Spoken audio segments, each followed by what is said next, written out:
Hello you guys, welcome to Dope First Mom.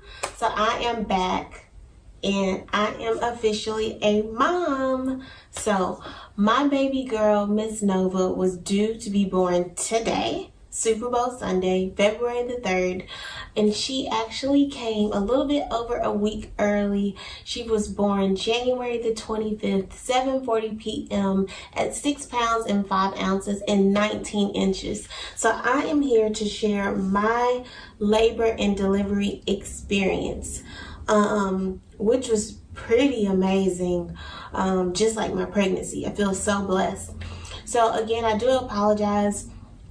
I did want privacy, like I stated, in the manner of me giving delivery, and then just even my days at the hospital and my recovery days. So the video is about a little bit over a week later from when I gave birth to my baby girl.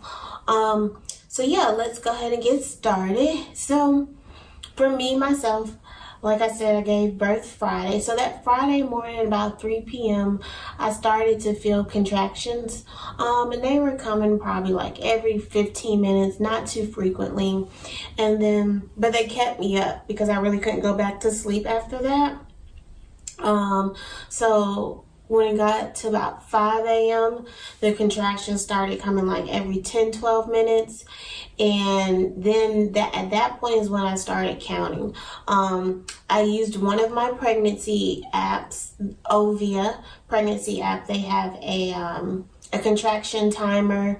I'm pretty sure there's other apps out there that do contraction timers, but this is one of the pregnancy apps that I used throughout my pregnancy, and I did use them to time my contractions. And I will put the link below to that app. Pretty cool, amazing app. I actually use the app now. They have a parenting app, and I will definitely give my reviews on that as well, but I love their parenting app as well. But anywho, so I was timing my contractions around 5 a.m. and like I said, they were coming about 10-12 minutes and not too painful, but I understood when people said, you'll know when you're having contractions. Because for the longest, and I think I stated in one of my previous videos, that I didn't know if it was gas or if it was contractions that I was having. And it was definitely gas before, and what I was feeling that day were definitely contractions. They're not painful, but you definitely know. My best friend right now is currently pregnant. She's like, what did they feel like? Like, how did you? And it's crazy because I told her the same thing that people were telling me. Oh, you'll know when you're having contractions, and you definitely will. So, yeah, around 5, they were coming back every 10-12 minutes. I went to go use the bathroom. Well, I was like, okay, let me just get up and get ready for work. I went to go use the bathroom, and I was like lightly spotting. So I called my doctor. I didn't know how normal that was. And like I definitely didn't want to risk anything between, my child or myself. So I called my doctor, and she stated, baby's moving. Since baby's moving, because she asked me that question, you're perfect, like you're fine. Once your contractions start to become every 4 minutes, then that's when you need to head to the hospital. So my boyfriend, his sister spent the night. And so I was like, you guys, she's coming today. She's coming today. And they were like, yeah. So, they proceed on about their day. And I text my manager, like, I'm going to be in late today, and I'm having contractions, just a heads up. And because I was debating about calling off, and I was like, I'm not going to call off, but I'm going to just come in later. I just want to monitor my contractions. But the more I laid there, the more anxious I got. And I'm just like, I can't lay here. So I'm like, let me just get up and go to work. So I went to work, proceeded on about my day, knocking stuff off my to-do list. But as I'm working, the contractions are coming. And it's like every 5, at this point they were about like, I'll say maybe around 10 o'clock, they were like every 7 minutes. Then 11 o'clock hit, they were like every 4 minutes, every 2 minutes, then back to 4, then 3. And I'm like, I think it's time to go to the hospital. My boyfriend had a meeting at 1 o'clock, and I wanted to wait till the end of his meeting, but they were just coming, and I'm like, I don't think we could wait. So I call him probably like around 11:45, and I'm like, yeah, come to my job, and it's time to go. We already had the hospital bag and her bag in our car, and the car seat already installed, so we were all set in that manner. I was like, but it's time, let's go. So he got to my hotel probably like around 12, and then we headed to the hospital. We got to the hospital around 12:30, and the contractions were coming in. Now, the most annoying part about coming to the hospital was that I had to fill out minor paperwork, which is like, I'm like in pain, and you're asking me to fill out paperwork. Was just kind of, it wasn't long, extensive paperwork, but I'm trying to get seen and get in a bed or do what I need to do. But anywho, so yeah, we got to the hospital probably like around 12:30. They then took us to triage. So, and I meant to take pictures of this, you guys. I'm so sorry. But they connect bands around your belly to monitor your contractions. And of course, when she hooks me up on the machine, my contractions are not coming as frequently. So I'm thinking, oh my gosh, they're going to send me home. Like, they're going to send me home. And I just want to stay here at this hospital and have this baby. They're going to send me home. But they hooked me up, you know, she asked, you know, medical history questions and all that good stuff. And then the doctor came in, and the doctor checked me, and I was 4 centimeters, and she was like, yeah, let's go ahead and admit her. Let's get her in a room. And I was like, yes, thank you, Jesus. I was so happy, because my biggest fear, well, not fear, but the thing that I did not want to happen to me the most was going to the hospital and them saying, you're not ready, and sending me back home. I've heard that story so many times, and I did not want that to happen to me, and it didn't. So I'm so blessed, and I'm so thankful for that. So yeah, we got admitted into a room probably 30 minutes later, like around 1 o'clock. And I was pushing through, you guys. So you all know that I was team natural. I was going to be doing a natural birth. I was pushing through, like pushing through the contractions, squeezing onto the bed. I didn't want, Enrique was trying to, you know, rub my leg and, you know, be soothing, but I'm just like, please do not touch me right now. But I was very nice about it. I was just like, honey, please don't touch me. Please just, you know, I was very nice about it. And then also kind of sad for those of y'all who do not know, once you get admitted into your room, you cannot eat. You cannot eat anything. You can only have liquids. They did give me the option of having like chicken broth if I wanted, but I just drank water. I was fine. Our plan was actually we were going to stop at Chick-fil-A before we went to the hospital, but the contractions were coming so frequently. I was like, we can't stop. We got to go straight to the hospital. So unfortunately, I did not get a chance to eat before we got admitted into a room. And unfortunately, I had not ate since basically around 9-10 o'clock the night before. I had some spaghetti, and then I had a bowl of cereal. So I was going on over 12 hours of had not eaten anything, and I was sad because I really wanted like some pizza or a burger or something. But yes, but yeah, so we're in the room, the contractions are coming. We call grandmas and let them know, like, no rush to come to the hospital right now, but definitely, start making your way within the next 2 hours. And the contractions are coming. The doctor, she comes and checks on me probably an hour or two with me being in the bed, still 4 centimeters at this point, and then she starts talking to me about the option of epidural and let me know that if I do decide to get epidural, to let them know, because they have to put IV fluids in me, which take about 20 minutes, and then 20 minutes to let her know when I wanted to start the epidural. And because they would give me IV fluids, which would take about 20 minutes. And then after that, they would get the epidural process started. And I was pretty good at that point. So I was like, no, I'm fine. No epidural. And she's like, you sure? And I'm like, yeah, I'm good.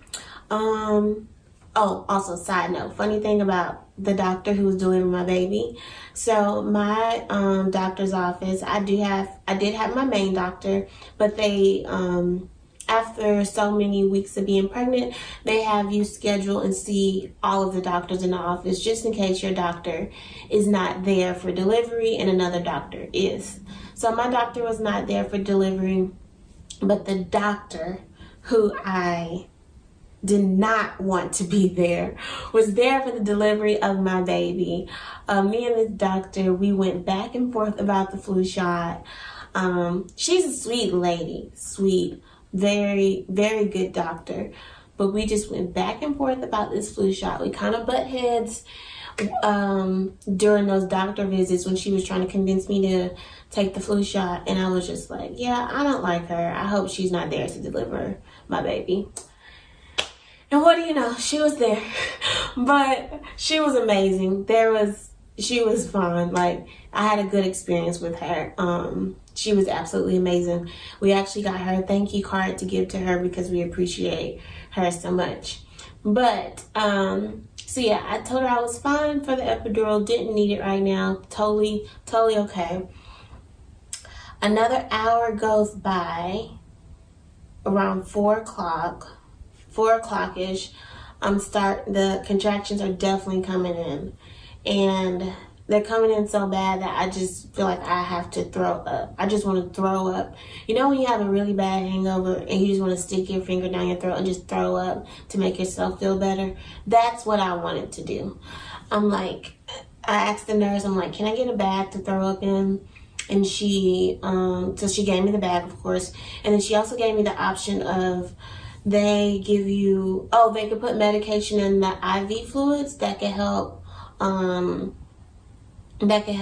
you with throwing up or help alleviate the sensation of wanting to throw up. And I asked her, I was like, can I just stick my finger down my throat? I literally said, I feel like it's a hangover moment. Can I just stick my finger down my throat? She was like, yeah, like it's totally up to you. It's whatever you want to do.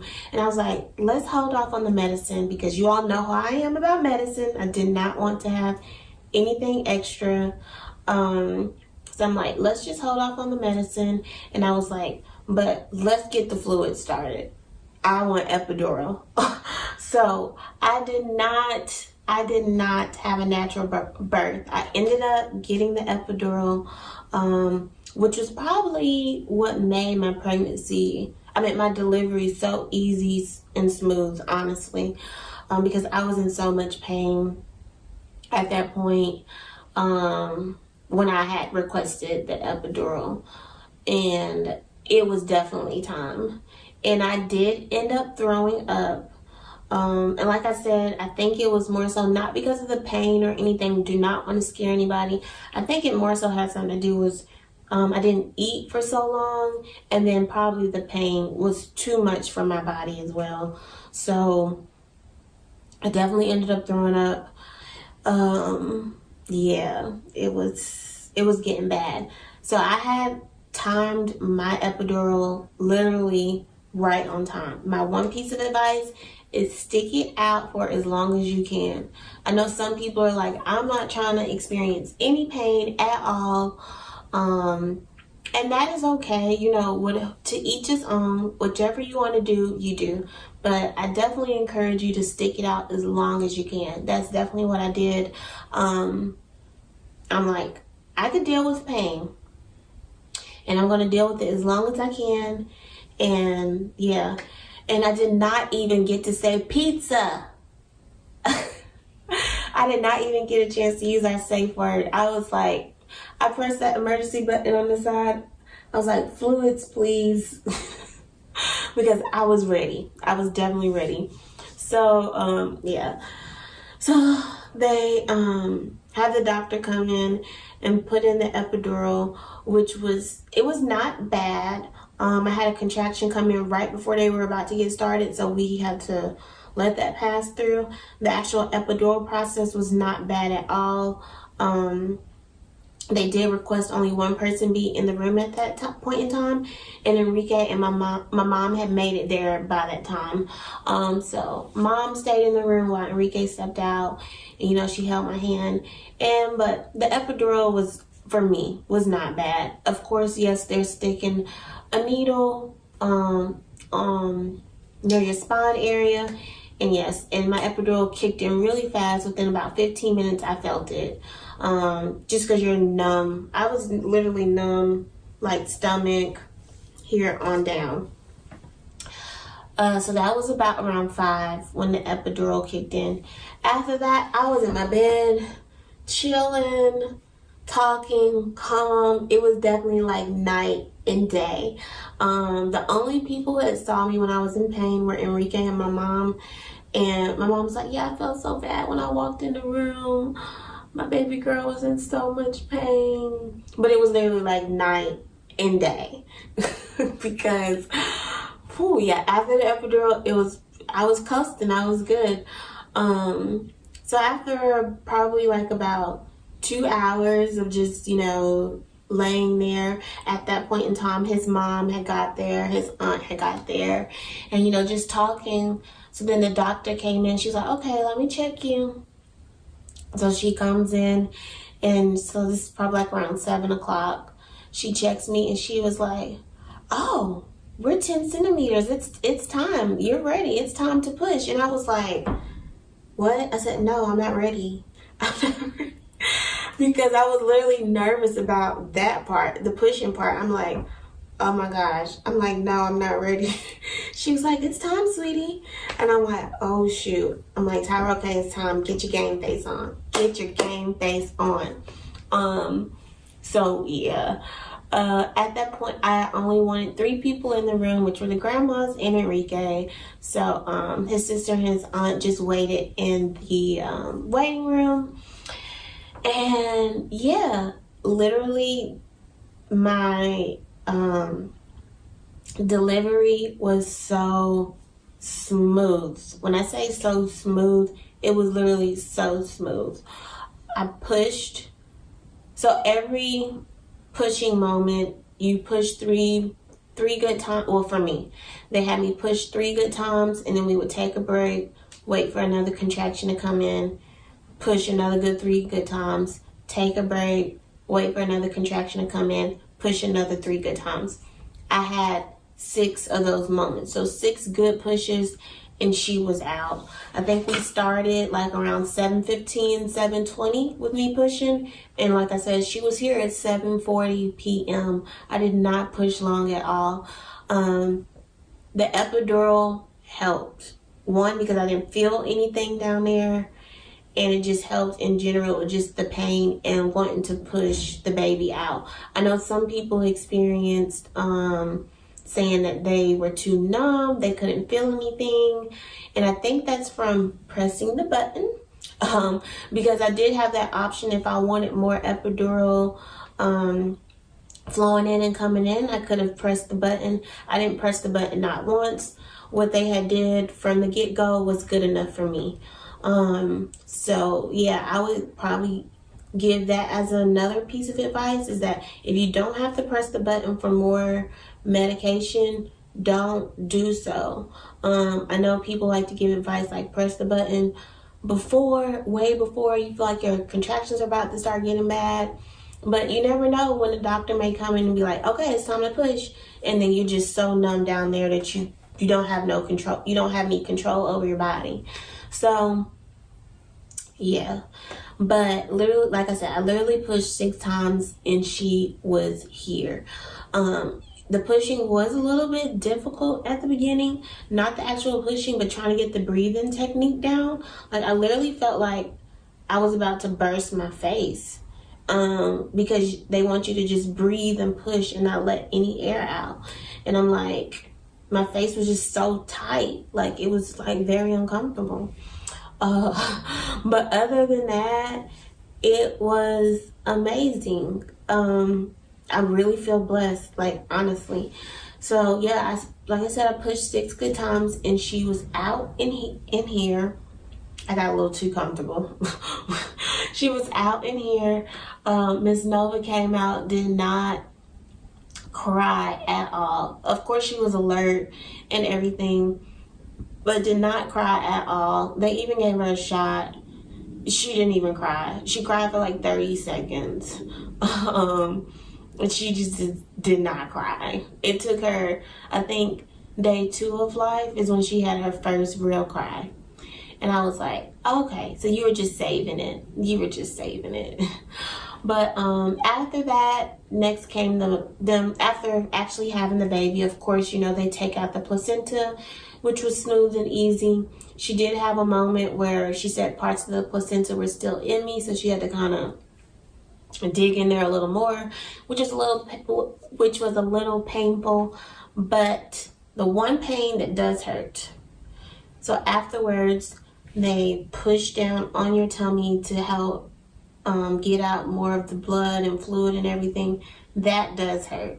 That does hurt. And I mean, when they push, it's like they're literally grinding on your belly, pushing to push everything out. So that was a little painful. My recovery at the hospital was pretty good. You know, I was up and moving, up and walking.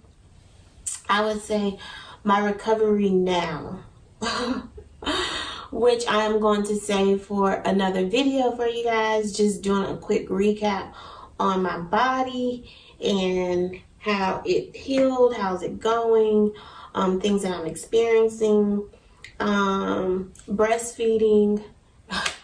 Yes, so I will have another video in regards to that, but I just basically wanted to share my labor and delivery. I will show you all my belly.